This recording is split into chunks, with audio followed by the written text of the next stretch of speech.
hoy, ¿no? El programa dijo que eso no sirve, ¿ya?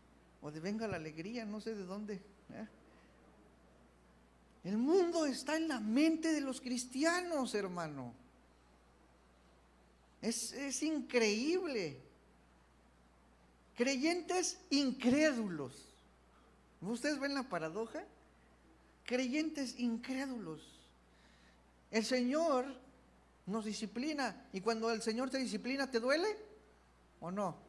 Claro. Entonces, cuando tú disciplinas a tu hijo, debe dolerle. Algunos padres dicen: no, yo hablo con él, yo le digo, no, hijo, esto no está bien, ¿verdad? Esto está mal y tienes que hacer esto, y esto es de una buena persona, bla, bla. Ok, ¿qué es eso? ¿El niño le está doliendo la disciplina? No. Cuando el Señor azota, duele. Y si el Señor nos azota y nos duele, nosotros debemos hacer lo que el Señor nos manda que nosotros hagamos. Una vara verde, un brote verde, realmente debe doler. A mí me dieron cinturón, ¿verdad? Algunos le dieron un palito con un texto ahí que decía, ¿eh? ¿Se acuerdan de ese? Ven, algunos. Enseña al niño en su camino. No, ese no es verdad, es el de ¿cómo va? Instruye al niño en su camino. No, la necedad está atada al corazón del muchacho, más la vara de la corrección lo alejará de él, ¿verdad? Porque el Señor al que ama, ¿qué dice? Disciplina y, ¿qué dice? Azota al que recibe por hijo. La disciplina es dolorosa. Cuando Dios castiga, duele. ¿Por qué? Debe doler. El Señor no dice: mira, mijito, venga, chepa acá, ¿verdad? Le voy a decir lo que usted tiene que hacer. No, el Señor realmente nos trata de una manera obviamente amorosa, pero nos castiga. Deuteronomio 8:5 dice: reconoce a sí mismo en tu corazón que como castiga el hombre a su hijo, así Jehová tu Dios te castiga. Eso es presuponiendo que los hombres castigan a sus hijos, ¿verdad? En esos tiempos los papás sí les daban bonito. En estos tiempos, lamentablemente, el mundo está en la mente de los cristianos, ¿sí? Cuando dice que como castiga el hombre a su hijo, viene de la palabra castigo, viene de la palabra yazar, que significa castigar literalmente con golpes. Obviamente no golpes de puñetazo, ¿verdad? Sino con varazos. También significa obviamente instruir, pero literalmente significa con golpe. Proverbios 19:18 dice: castiga a tu hijo en tanto que hay esperanza, mas no se apresure tu alma para destruirlo. Porque como tú das la vara, así es como el niño recibe la disciplina. Si tú das la vara con frustración, con gritos, etcétera, etcétera, tú lo destruyes. De hecho, muchas veces no necesitas utilizar la vara para destruir a tu hijo, ¿sí? Pues hay tantas cosas que hacen los padres, tan amargados, yo creo, ¿verdad? Tratarlos de una manera inapropiada y hacerlos hacer cosas vergonzosas como castigo, eso es destruirlos. No los destruyas, hermano. Dios te va a juzgar, padre. Las intenciones perversas de un corazón de un padre perverso dañarán el corazón y pervertirán el corazón de su hijo. Proverbios 29:15 dice: la vara y la corrección dan sabiduría. ¿Tú crees eso, hermano? ¿Por qué? ¿Por qué lo crees? Porque ahí está en la Biblia, porque es palabra de Dios. La vara y la corrección dan, ¿qué? ¿Quieres un hijo sabio? Entonces, ¿qué hay que darle? Son dos cosas: y corrección. Dice: más el muchacho consentido avergonzará a su madre. Y hay veces que hay madres o padres sin vergüenza. Ya, en estos tiempos todo está de cabeza en realidad. ¿Qué importa si todo el mundo te ve mal? A ti no te importa. Yo estoy educando a mi hijo así como yo quiero, ¿verdad? Bueno, pues para todos nosotros es una vergüenza, ¿verdad? Y obviamente, si la palabra de Dios dice, ¿tú crees que no es para Dios? ¿O que Dios se avergüence de ti? Es peor. O sea, ¿no tienes vergüenza de Dios? ¿De desobedecer la palabra? Muchos no tienen ni vergüenza.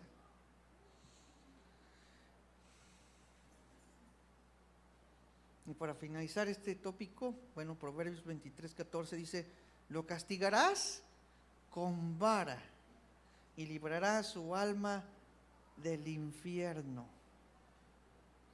¿Cómo ves? Te debería preocupar, entonces. El que tu hijo no vaya al infierno es un bien para él, ¿o no? ¿O cuántos quieren que sus hijos se vayan al infierno? Los que no quieren, los que quieren que se vaya al infierno, no lo castigues con vara. Eso es lo que dice la palabra de Dios. Si hacemos una antítesis de eso, ¿no?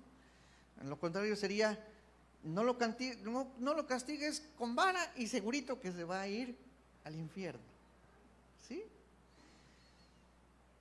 Al menos hazlo por ti, si eres egoísta, ¿no? El versículo 13 dice, no rehuses corregir al muchacho, porque si lo castigas con vara, no morirá, ¿verdad? No te va a pasar nada a ti ni a tu hijo si le das varita. Es una buena noticia para ti. Tu hijo no se va a morir. Dice en otra versión, a los niños hay que corregirlos, unos buenos golpes no los matarán. ¿Cómo ves? Sí, hasta chusco, ¿no? Pero no va a pasar nada. En realidad, de veras te lo prometo. Es más, la palabra te promete, ahí está diciendo que no le va a pasar nada. No se va a morir. Es que le doy y no hace caso. ¿Qué tienes que hacer entonces? ¿No sirve? Cuando no hacemos lo que el Señor nos dice. Desobedientes. Eso es lo que somos, desobedientes al Señor. ¿Que tienes un corazón de pollo? No, es corazón de pecador. Si tuvieras corazón de pollo, entonces lo disciplinarías, porque lo haces por amor y para su bien. ¿Tienes tanto amor por él? Pues entonces corrígelo. Pero es cierto, hermano, que dicen, a mi hijo no le sirven los varazos. No le sirve.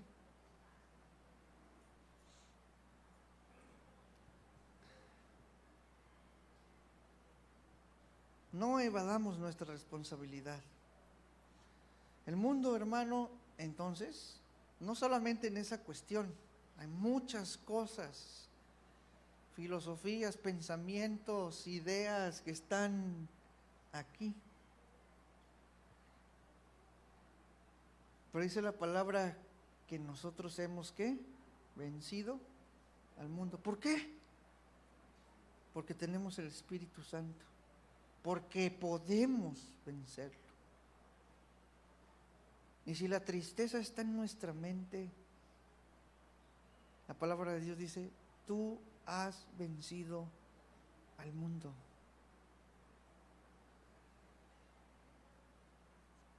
La palabra de Dios dice en 1 Corintios 15:48, todos los que vivimos en esta tierra tenemos un cuerpo como el de Adán, ¿verdad? El terrenal, el mundial, que fue hecho de tierra. Todos los que viven en el cielo tienen un cuerpo como el de Cristo. Y así como nos parecemos al primer hombre, que es Adán, que fue sacado de la tierra, así también nos pareceremos a Cristo, que es del cielo. Es decir, tenemos nuestra carne, y junto con eso, el mundo que está batallando en nosotros mismos en contra de la nueva naturaleza que el Señor nos ha dado. Obviamente, si es que somos de Él, pero la palabra de Dios también dice en Colosenses 3:5, haced morir pues lo terrenal en vosotros, el mundo en nosotros, fornicación, impureza, pasiones desordenadas, malos deseos y avaricia, que es idolatría, etcétera, etcétera, hermano. Haced morir pues lo terrenal en vosotros. ¿Y qué viene esto con la alegría y con el gozo? Bueno, que nosotros podemos sobreponernos, podemos vencer el mundo. Dice Juan 16:33, estas cosas os he hablado para que en mí tengáis paz. En el mundo tendréis aflicción, pero confiad. ¿Qué dice? Yo he, ¿qué? Vencido al mundo. Entonces, si nosotros somos hijos de Dios, nosotros hemos vencido el mundo. Y en el mundo tendréis, ¿qué? Aflicciones. Entonces, vencemos sobre la aflicción, ¿verdad?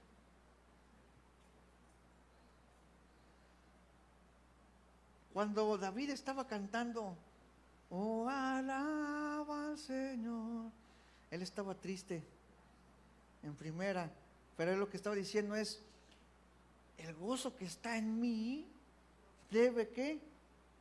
Vencer. Alma mía, y no olvides ninguno de sus beneficios. Ahí está, de adentro, hermano, la alegría y el gozo.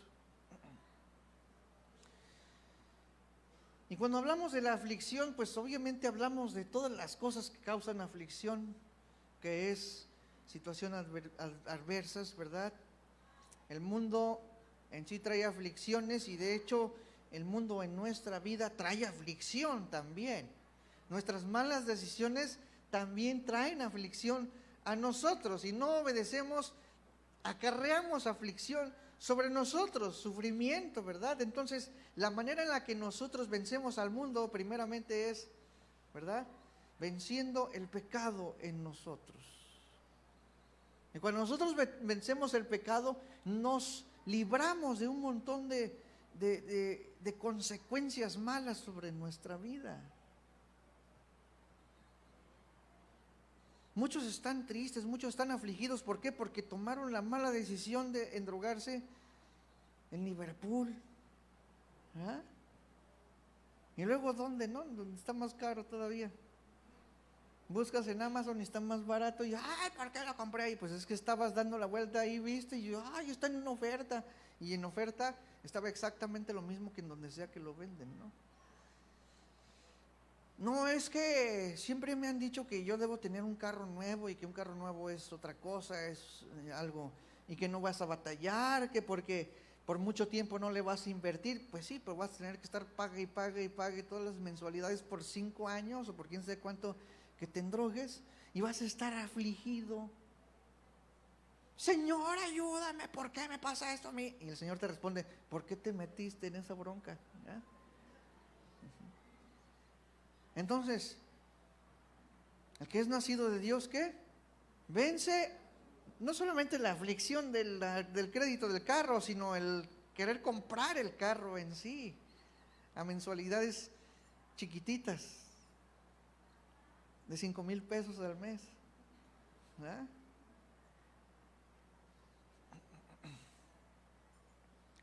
Si obedeciéramos más bien, nos evitaríamos tanto sufrimiento. Las palabras que decimos, ¿por qué estoy sufriendo con este cromañón que tengo en mi casa? ¿No? No saben lo que es. Bueno, un Australopithecus, uno de los del eslabón de la evolución del hombre. Bueno, pues los sufrimientos y aflicciones no salen nada más así porque sí, todo se siembra y todo se cosecha.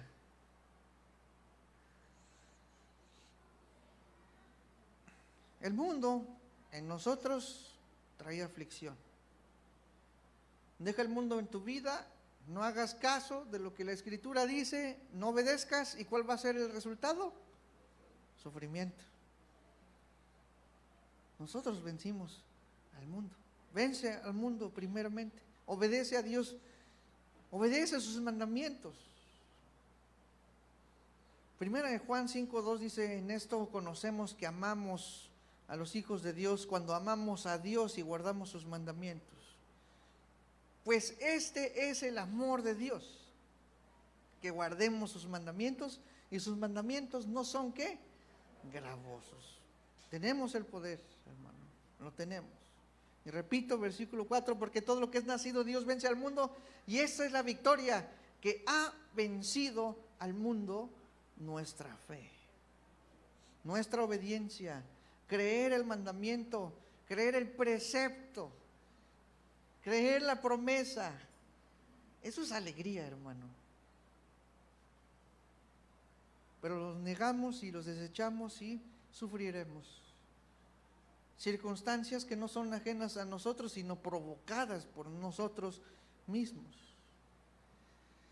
Entonces tenemos alegría, hermano, porque es un regalo de Dios para nosotros, para los que creen el Evangelio, que se produce desde el interior por el Espíritu Santo, ¿verdad? Para los que reciben, obedecen y ponen en práctica la palabra de Dios en medio de las aflicciones y ponen su esperanza en la gloria futura.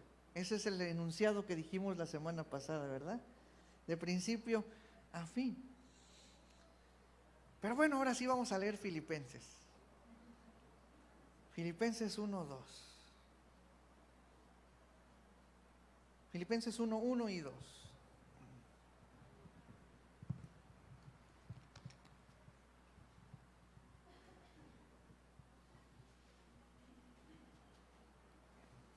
Filipenses 1 y 2 dice: Pablo y Timoteo, siervos de Jesucristo, a todos los santos en Cristo Jesús que están en Filipos, con los obispos y diáconos, gracia y paz a vosotros de Dios nuestro Padre y del Señor Jesucristo. Pues así de pasada parece como que el título de una carta en la que está escribiendo un saludo, se está presentando, etcétera, etcétera. Pero realmente la introducción de Filipenses es un texto que esconde bastante contexto que harán que nosotros podamos entender la epístola de una manera un poco más profunda, ¿verdad? Y en estos textos hay tres cosas, en estos dos versos. Están, bueno, de acuerdo a las palabras que existen ahí, los siervos, los santos y el saludo. Los siervos, los santos y el saludo.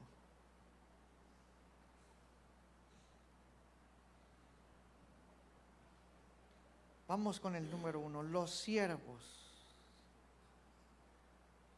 ¿Qué es lo que dice primero el versículo 1? Pablo y Timoteo, ¿qué? Siervos de Jesucristo. No hay gran cosa que decir en realidad, ¿no? Conocemos a Pablo, conocemos a Timoteo, sabíamos que son siervos de Jesucristo, ¿no? Pero si pudiéramos hablar un poco de Pablo, si algunos de ustedes se acuerdan, él era un fariseo que iba persiguiendo a los cristianos, a esa secta blasfema según los judíos, ¿verdad? Respirando amenazas hacia Damasco, y el Señor lo tumbó. El Señor lo convirtió a él, sí, como que forzosamente, ¿no? Ese sí fue como de una de las ocasiones en las que el Señor hace que una persona se convierta a fuerzas, como Pablo, ¿no? Porque Dios es soberano y Él puede hacer lo que sea. Y el Señor puede hacer que tú seas salvo por medio de que tú elijas la luz o las tinieblas, o el Señor puede llamarte como Pablo, tumbarte de tu camello, lo que sea, y ándale, tú eres mío y ya, ¿verdad? Así es el Señor. Pero entonces se convirtió en un hombre noble, en un hombre humilde, cambiado por la misma situación de su propio cuerpo, un hombre inspirado por el Espíritu Santo para escribir 13 de las cartas del Nuevo Testamento. Y un hombre que está escrito ahí para ejemplo de nosotros. Él mismo también decía: sed imitadores de mí, como yo soy imitador de Cristo. Entonces tenemos mucho que aprender de Pablo. Y probablemente Filipenses sea la carta en la que Pablo mismo se describe a sí mismo con un poco más de detalle que en cualquier otra parte de la Biblia. Y en Filipenses 3, 4 al 8 vemos ahí que es más o menos lo que se dice de Pablo. Dice, aunque yo tengo también de qué confiar en la carne. Si alguno piensa que tiene que confiar, de qué confiar en la carne, yo más, es decir, en mis propias habilidades, en mi inteligencia, en todo lo que yo soy, podría decir que yo tengo más que ustedes, o más que cualquiera de los que enseñan, o cualquier cristiano, cualquier creyente, es más cualquier persona en el mundo. Dice, circuncidado al 8º día. Es decir, él estaba diciendo, siguiendo las leyes al pie de la letra, ¿sí? Circuncidado al 8º día del linaje de Israel, ¿sí? O sea, soy del pueblo escogido por Dios, de la tribu de Benjamín. Lo que estaba diciendo, tengo pedigrí. ¿Eh? Sé de dónde vengo, porque ahí ya casi nadie sabía de dónde venía. Soy de la tribu de Benjamín, hebreo de hebreos. ¿A qué se refiere con hebreo de hebreos? O sea, si hubo alguien que cumplió con las características fielmente de un hebreo, ¿fue quién? Ahí está diciendo él, Pablo, ¿verdad? Pablo él mismo. Podría decirse que el Señor Jesucristo más bien es descendiente de los hebreos en la carne, pero hebreo no, porque él no pasó el río, ¿verdad? Eso es lo que significa hebreo, ¿no? De alguna manera. Presente en las cuestiones de la ley, ¿verdad? Obviamente el Señor cumplió letra por letra y coma y tilde y todo, ¿no? Pero aquí Pablo está hablando de él mismo, hebreo de hebreos, el epítome del hebreo, el ejemplo de hebreo. En cuanto a la ley, todavía más fariseo, es decir, hasta de aquellos que hacían las leyes, aquellos que gobernaban con las leyes y hacían cumplir la ley. Y no solamente, y cuando dice fariseo, está hablando de que en esos tiempos obviamente ese era como que el estándar más alto de judío, el fariseo. En cuanto a celo, perseguidor de la iglesia, obviamente pues él creía que estaba bien, ¿no? En cuanto a la justicia que es en la ley, ¿qué dice? Irreprensible. ¿Qué es eso? No había nada que ninguna persona le pudiera regañar de nada. Imagínate qué hombre. Pero cuantas cosas para mí eran ganancia, es decir, gloria, las he estimado como pérdida por amor de Cristo. Y ciertamente aún estimo todas las cosas como pérdida por la excelencia del conocimiento de Cristo Jesús, mi Señor, por amor del cual lo he perdido todo y lo tengo, ¿por qué? Por basura para ganar a Cristo. Lo que está diciendo es, todo eso es una cochinada para mí. Yo he oído tantos predicadores hablar de su vida pasada. No, yo iba a ser quién sabe quién, pero lo deseché por ser pastor, ¿no? Yo era el supergerente de quién sabe dónde, pero por ser pastor dejé el gerenciado, o lo que sea, hermano. Pablo estaba diciendo, a mí esas cosas se me hacen una basura, ¿verdad? Las he estimado como pérdida por amor de Cristo, ¿sí? Entonces, obviamente está hablando ahí de Pablo una descripción de humildad, la descripción de un judío celoso y de hecho legalista, fariseo, pero humillado por el Señor.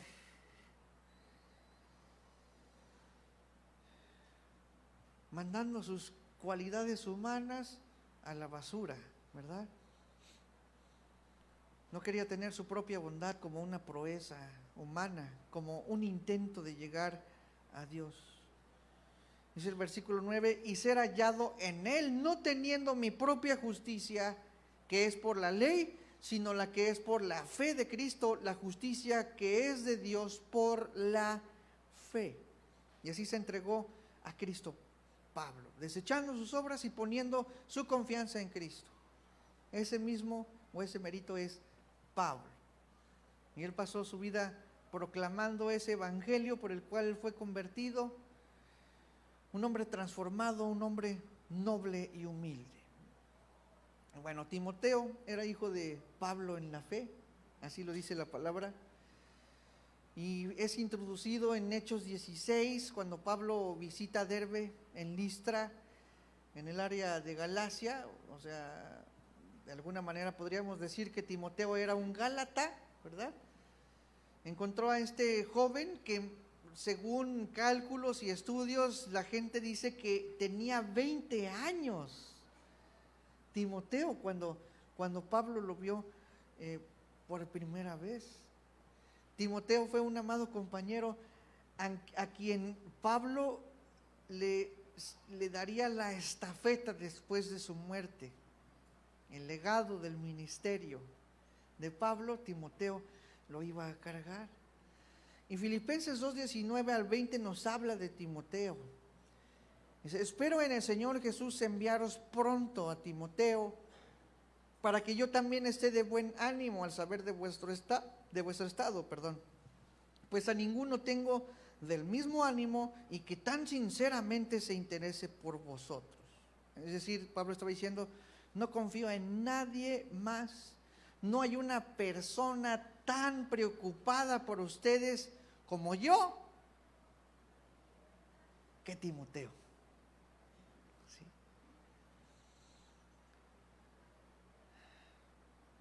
De hecho, Timoteo iba con Pablo cuando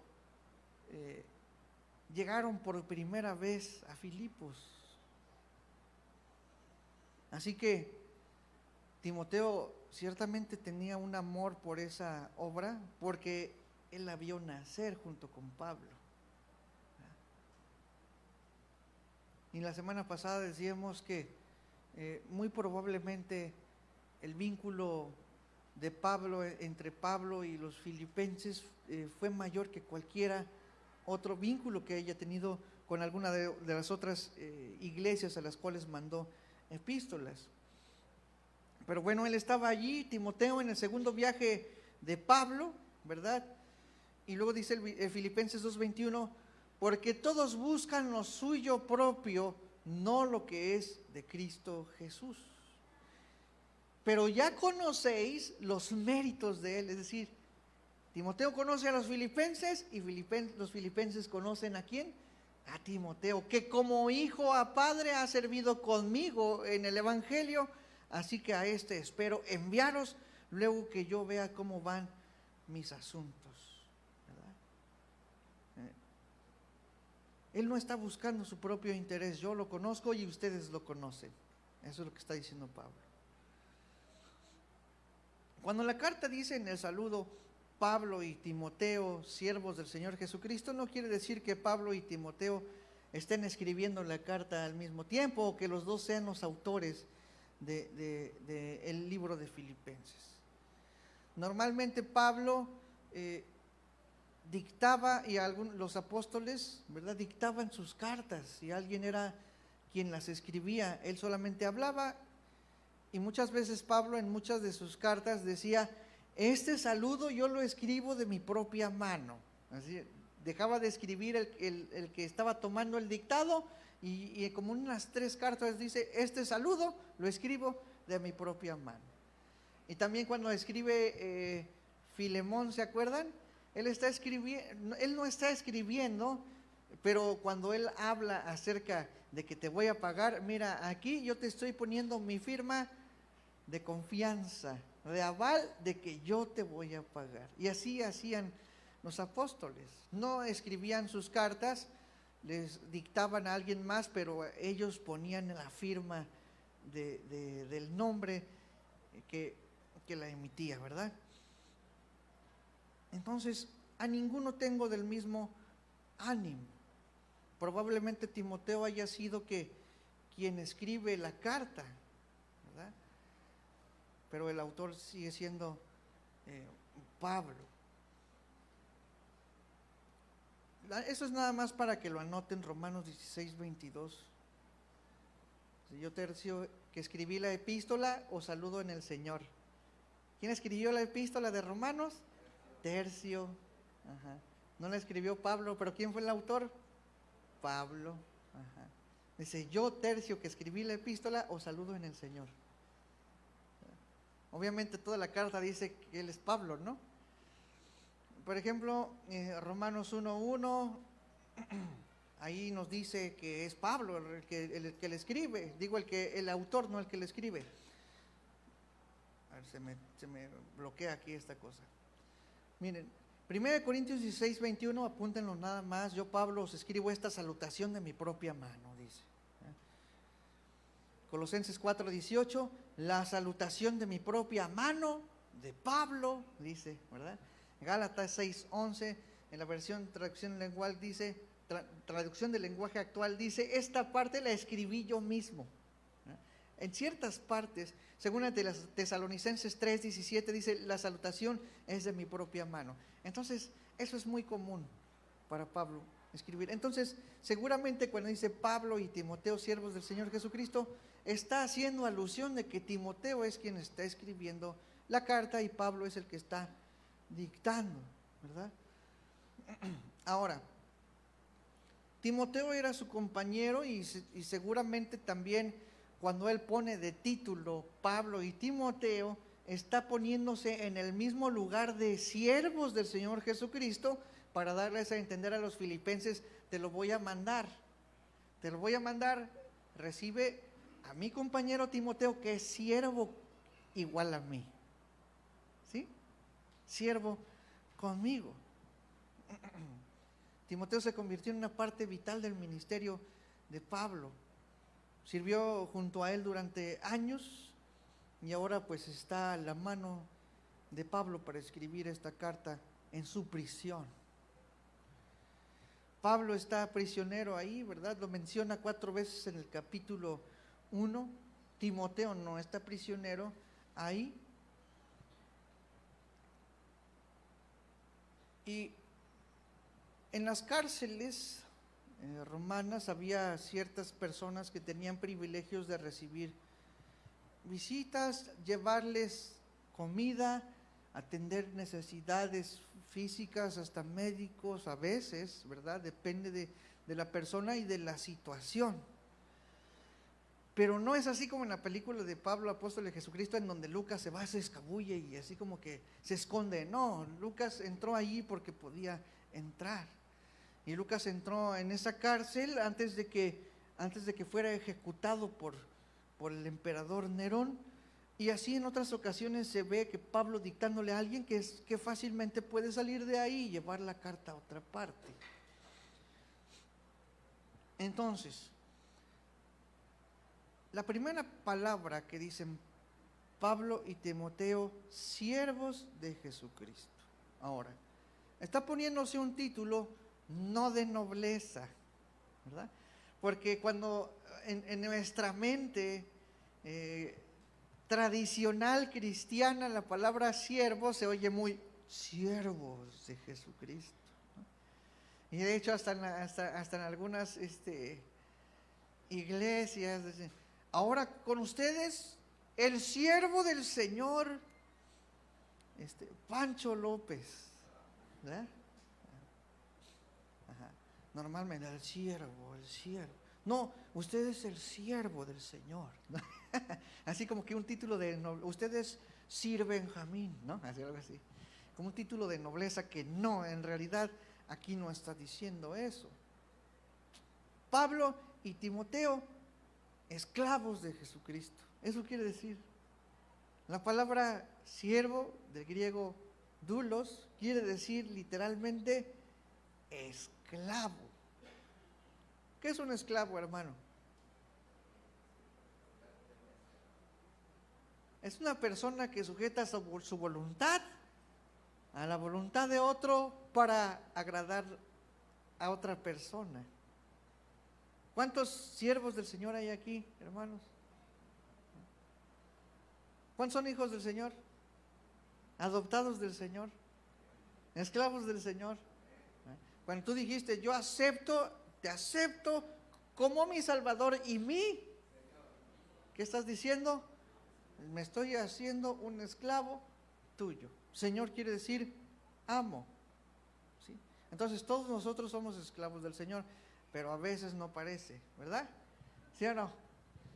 Si la palabra te dice así, haz esto, ay Señor, pero eso no es ser un esclavo.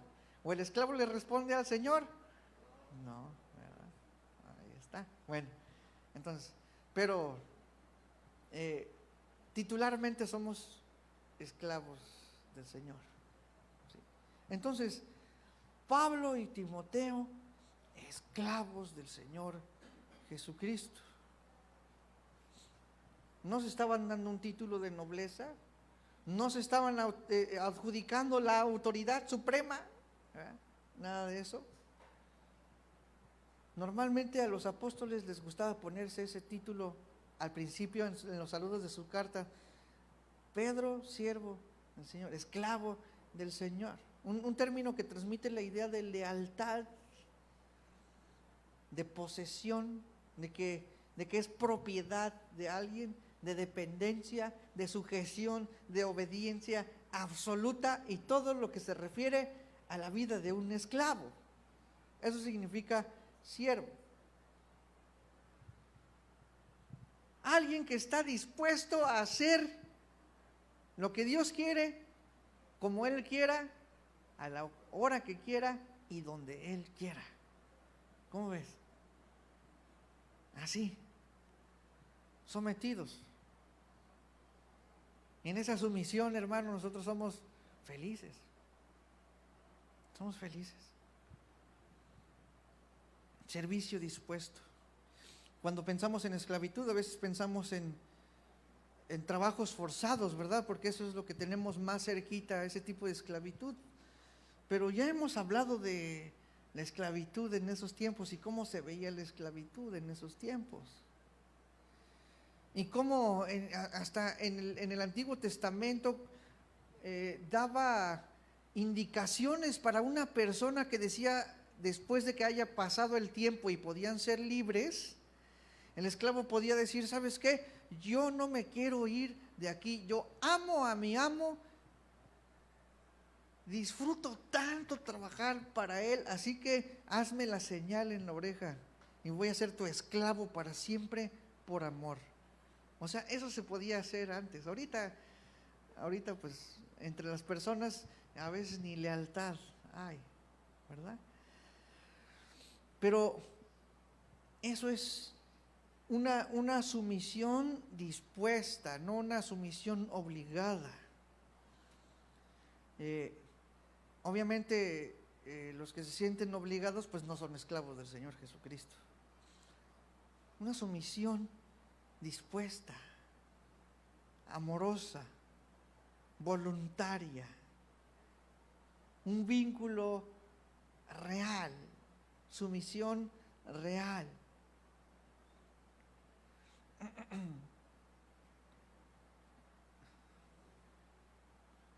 Nosotros somos esclavos, ¿cómo dice la canción? Esclavo por amor, Señor, Él ha pagado el justo precio, porque Él nos compró, ¿no? Esclavo de Cristo. Una palabra muy fácil de decir, siervo, pero muy difícil de cumplir. Es la palabra que llena la boca de las personas, pero es difícil de expresarla en términos de una vida que tiene un verdadero compromiso por amor que hacemos con el Señor. Y Pablo fue esclavo del Señor Jesucristo hasta el último aliento, hasta el último minuto de su vida. Él mismo murió haciendo el trabajo que el Señor Jesucristo le mandó a hacer. Y cuando decimos que Pablo también se decía siervo del Señor Jesucristo, estamos hablando de que él no trató de agradar a nadie, ni a la iglesia. Él amaba a la iglesia ciertamente, pero Pablo no trató de agradar a la iglesia. Y ese es un siervo de Cristo, hermano. Un siervo de Cristo es aquel que quiere agradar a Dios, mas no a las personas. Dice Gálatas 1:10 en otra versión que yo tengo aquí, lo que dice Pablo: yo no ando buscando que la gente apruebe lo que digo, ni ando buscando quedar bien con nadie. Si así lo hiciera, ya no sería yo un servidor de Cristo. Para mí lo importante es que Dios me apruebe. Imagínate. Y aquí es para los que verdaderamente dicen: yo soy esclavo del Señor, yo soy siervo del Señor. La palabra servidor aquí es exactamente la misma que en griego se debe traducir como esclavo. Si ya no fuera esclavo de Cristo, servidor de Cristo, si yo tratara de agradar a la gente, entonces ya no soy esclavo de Cristo. ¿Sí me doy a entender? Y esta debe ser realmente una percepción para cada uno de los ministros de esta congregación también, porque es absolutamente necesario para cualquier persona que quiere servir al Señor. Si quieres servir a la gente, hermano, la gente te va a decepcionar. ¿Por qué? Porque así somos los humanos. Si quieres servir a la iglesia, te vas a decepcionar. Si decides evaluar tu ministerio en base a la opinión de la gente, tu ministerio quedará pervertido por tu propio ego. Por más que un ministro piense que es víctima de los demás, la verdad es que es víctima de sí mismo, y es una tristeza provocada por un deseo de gloria personal.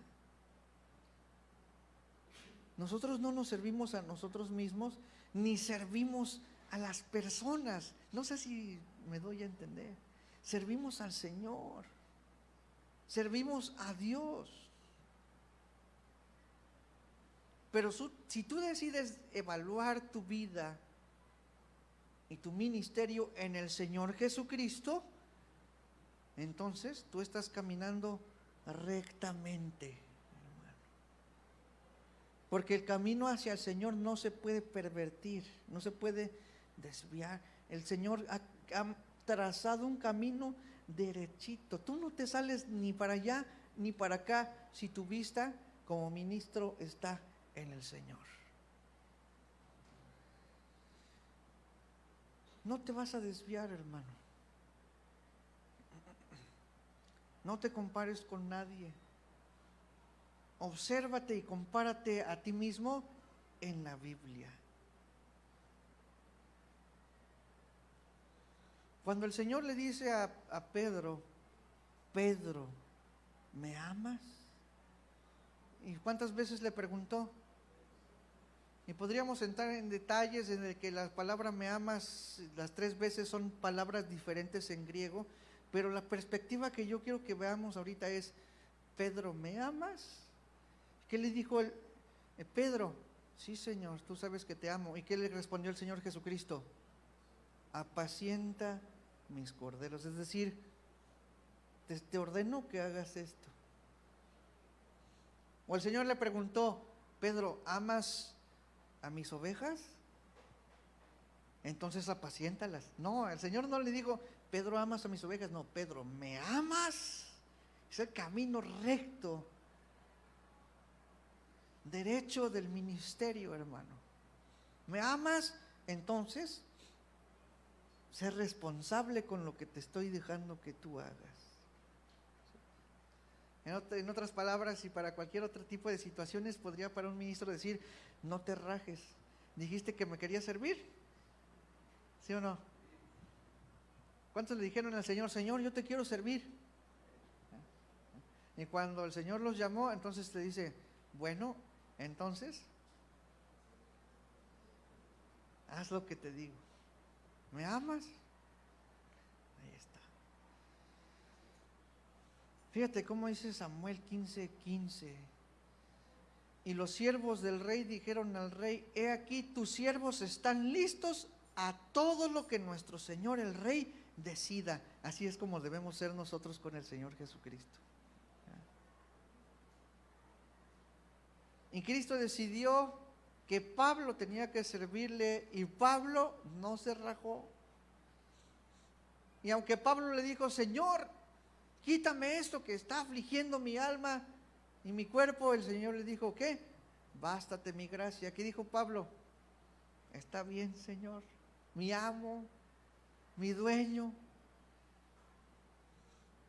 ¿O qué dijo? No, como estoy bien afligido, no, Señor, pues, o sea, yo estoy haciendo todo lo que tú dices, pero tú no haces nada por mí. ¿O eso dijo? No, muchas veces el Señor te va a decir: bástate mi gracia. Y su gracia es basta, ¿no? Entonces, ¿qué más necesitamos? Algunos dirían: yo no quiero gracia, yo quiero dinero para mi situación difícil. Ay, Señor. Los cabritos del redil. Y así sirvió Pablo fielmente, aún en escasez o en abundancia, porque ¿quién? Cristo, porque todo lo puede en Cristo que me fortalece. Entonces, en ese momento Pablo estaba encarcelado, ¿verdad? Y en muchas cárceles escribió esas cartas, ¿verdad? Se les llama las epístolas de la prisión: Efesios, Colosenses, Filipenses y Filemón. Fueron escritas desde la cárcel.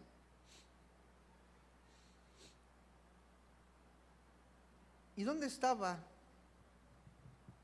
Pablo escribiendo? Filipenses 4:22 dice: todos los santos os saludan, y especialmente los de la casa de César Hernández o de Gutiérrez. No, ¿de quién está hablando? Del emperador. Entonces, ¿de dónde estaba escribiendo Pablo? Desde Roma. Estaba escribiendo desde una prisión en Roma. Y de hecho, la traducción lenguaje actual dice: también los saludan todos los que aquí forman parte del pueblo de Dios, especialmente los que trabajan para el emperador romano. Más fácil, ¿no? No es César Gutiérrez ni nada de eso. Ahora,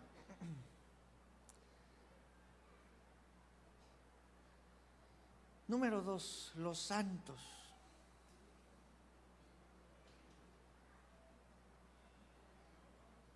En Filipenses 1:1 dice Pablo y Timoteo, siervos de Jesucristo, a todos los santos en Cristo Jesús que están en Filipos con los obispos y diáconos.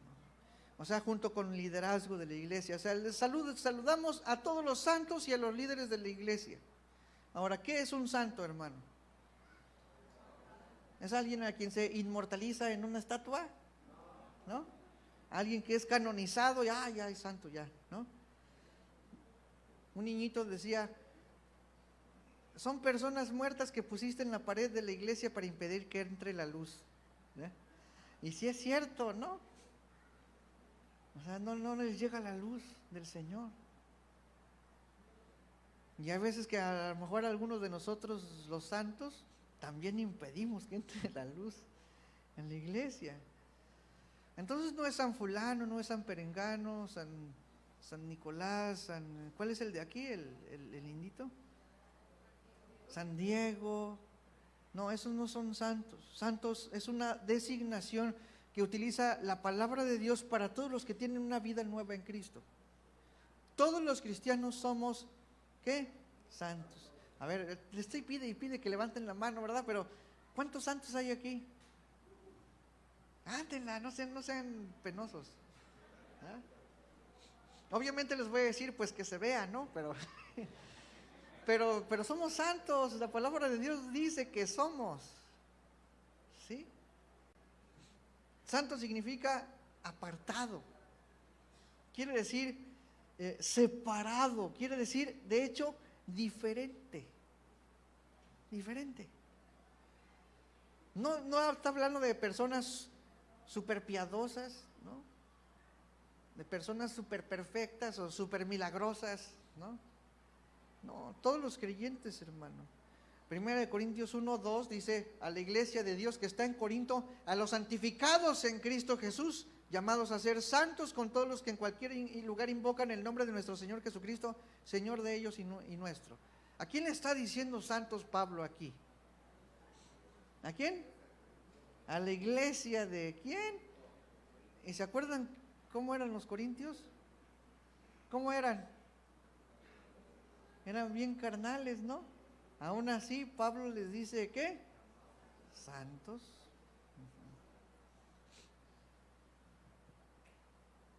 Si los corintios eran santos, nosotros, ¿qué somos? Santos también, ¿no?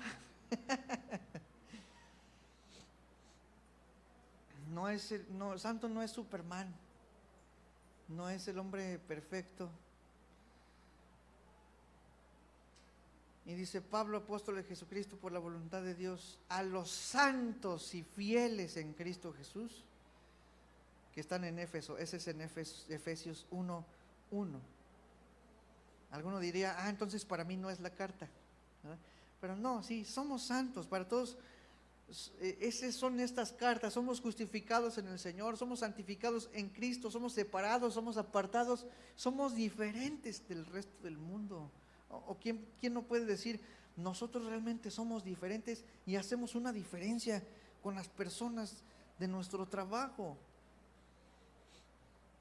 Santos es una frase que Pablo utiliza con convicción, porque Pablo mismo sabe que nosotros hemos sido lavados con la palabra del Señor y en la sangre del Señor Jesucristo.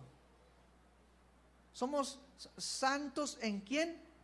En Cristo. Cuando nosotros decimos desde que estoy en Cristo, ¿verdad? ¿A qué nos estamos refiriendo? A que ahora nosotros existimos o somos visibles para Dios por la sangre del Señor Jesucristo y el Padre nos hace caso, nos escucha, nos tiene por hijos. ¿O cuando has oído tú decir a cualquier otro de otra religión, decía, yo estoy en Buda? O sea, hasta se oiría raro, ¿no? Se oiría raro. Nosotros estamos en Mahoma. Yo estoy en José Smith. O sea, no, porque ellos no eran santos. Y si el Señor Jesucristo es santo y nosotros estamos en Cristo, entonces nosotros somos ¿qué? Santos. La palabra de Dios menciona un montón de veces, ¿verdad? Somos aprobados en Cristo, dice la palabra, somos elegidos en Cristo, somos crucificados con Cristo, somos resucitados con Cristo, somos bautizados en la muerte de Cristo, en Cristo, en Cristo, en Cristo, ¿verdad? Eso es lo que dice la palabra, hermano, somos santos. ¿En quién? Pues que se vea, ¿ya? En la práctica, hermano, cada uno de nosotros, obviamente la evidencia de un santo en el Señor es que todos los días busca santificarse, busca la perfección, hermano. Todos los días busca la perfección. También la palabra de Dios dice que nuestros pensamientos están guardados ¿en quién? En Cristo. Son santificados en Cristo. Eso es lo que la palabra de Dios quiere decir también. Cuando Él dice que ores, que no estés ansioso, ora con acción de gracias y nuestros pensamientos serán guardados en Cristo, santificados en Él. ¿Dónde están esos santos? Según la carta de Filipenses, Pablo y Timoteo, siervos de Jesucristo, a todos los santos en Cristo Jesús que están, ¿en dónde? En Filipos, con los líderes de la iglesia. Y bueno, vamos a continuar la semana que viene. Amén. Filipos es importante porque tiene algunas curiosidades históricas y un contexto muy peculiar. Es importante saber cada cosa del saludo, ¿no?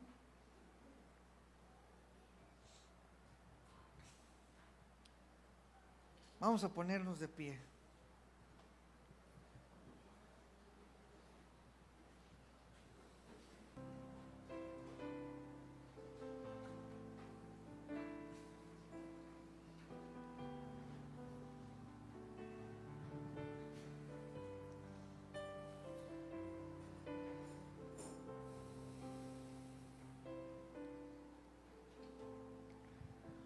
Es importante, hermano, que entendamos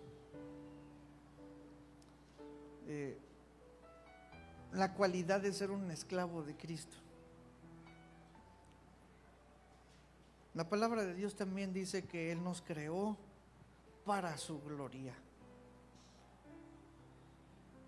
Y si nosotros podemos ser gozosos, felices, pues es haciendo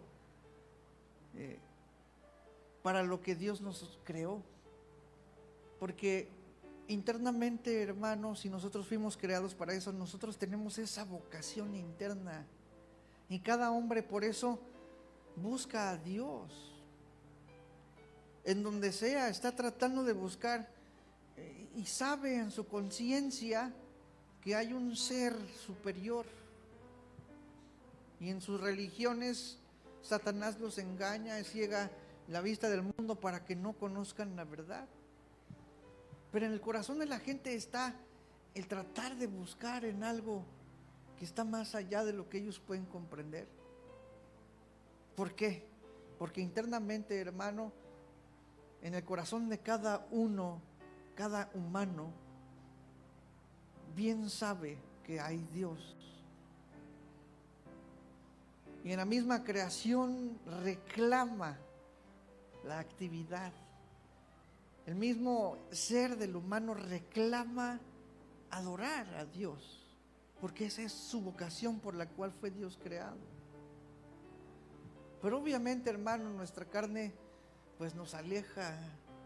El mal siempre nubla la luz, lo que hay verdaderamente dentro de nosotros, que es esa santidad. Entonces, como esclavos del Señor, pues vamos a pedirle a nuestro Dios que Él disipe, y también nosotros nos comprometemos a hacer morir todo lo terrenal en nosotros. No hay una manera de ser feliz, hermano, si no es en obediencia al Señor. No hay otra manera de ser totalmente plenos que rindiendo nuestra vida en adoración completa a nuestro Señor. Amén. Vamos a orar. Señor, te damos gracias, Padre, por tu sacrificio, Señor, por traernos, por hacernos vivir en ti, por darnos vida abundante, Señor, espiritual, por darnos tu Espíritu Santo, Señor, porque nos corriges, Señor, en nuestra mente y en nuestro corazón. Y nos pone ese sentido, Señor, de santidad, el cual si es manchado, sufre. Y queremos, Señor, agradarte, obedecerte. Queremos ser realmente alegres y gozosos. Ayúdanos, Padre, en esta labor, emprendiendo esta carrera, Señor, de agradarte a ti. Cada uno de nosotros, Señor, va a dar cuentas, y cada persona externa a mí, Señor, va a dar cuentas de sus actitudes delante de ti, Señor. Pero yo quiero verte a ti. Yo quiero gozarme en ti, yo quiero servirte a ti, yo quiero agradarte a ti, Señor.